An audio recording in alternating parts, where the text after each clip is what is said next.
Aici Chișinău, Radio Moldova, ora exactă. Este ora 10. Bun găsit, sunt Bogdan Igai și vă prezint un buletin de știri. Pentru astăzi a fost anunțat un deficit de energie electrică. Anunțul a fost făcut ieri de ministrul Infrastructurii și Dezvoltării Regionale, Andrei Spânu. Potrivit lui, contractele comerciale semnate de Energocom nu vor acoperi tot consumul între orele 7 și 23. Cu toate acestea, oficialul a dat asigurări că pentru astăzi nu sunt planificate deconectări. Andrei Spânu a precizat că în zilele următoare guvernul va identifica și semna contracte de livrare a energiei electrice cu alți furnizori. Oficialul a mai informat că Moldova Gaz a mărit volumul de gaze livrat către centrala de la Cuciurcan. De asemenea, vor fi adoptate măsuri de economisire a energiei electrice. Totodată, Andrei Spânu a reiterat apelul către populație de a economisi.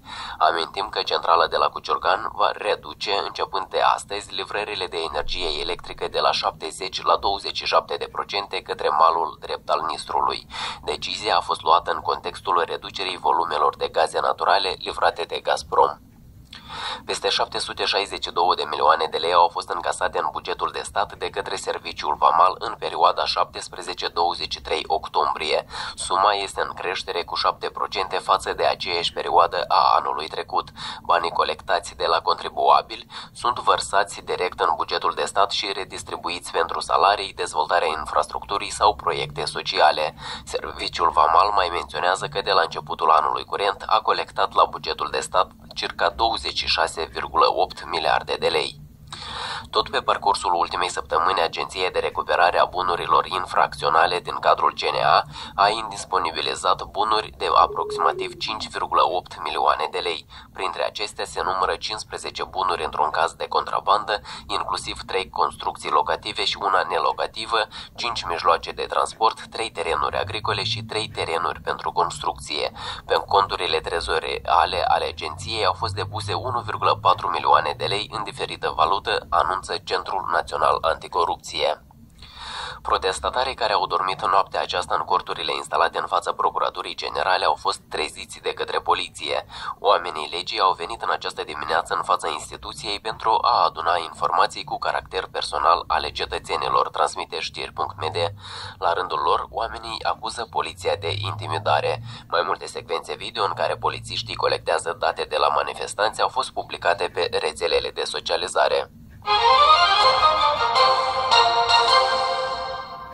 Rusia a lansat rachete și drone în orașul Nikolaev, aflat sub control ucrainean, distrugând un bloc de apartamente. Kremlinul a avertizat anterior că războiul are tendința de escaladare necontrolată.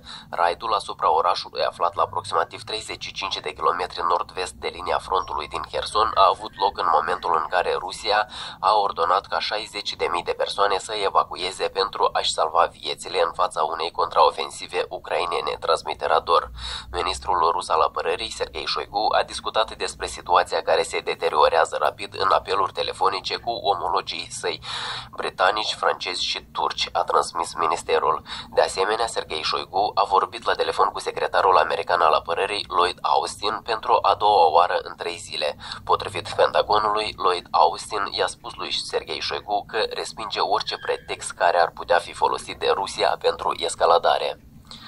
Pacea este posibilă în Ucraina atunci când ucrainenii o vor decide, a declarat ieri Emmanuel Macron în deschiderea unui summit pentru pace la Roma, transmite Hot News. Deși susține Ucraina din punct de vedere diplomatic și militar, șeful statului francez și-a asumat de la începutul conflictului ucrainean în februarie să continue să discute cu omologul său rus Vladimir Putin, spre deosebire de alți lideri occidentali și în special de președintele american Joe Biden.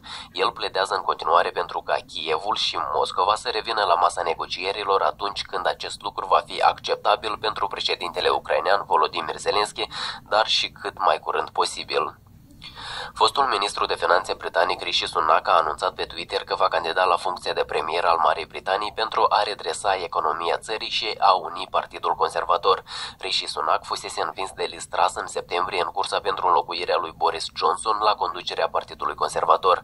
Între timp, Boris Johnson a anunțat ieri seara că se retrage din cursa pentru conducerea Partidului Conservator din Marea Britanie și implicit din cursa pentru postul de prim-ministru. Retragerea lui Boris Johnson îi mărește șansele lui Rishi Sunak de a veni noul șef al guvernului de la Londra. Și la final, datele despre vreme. Astăzi se prevede cer variabil fără precipitații. Vântul va sufla din sud-vest slab. Presiunea atmosferică va fi ridicată.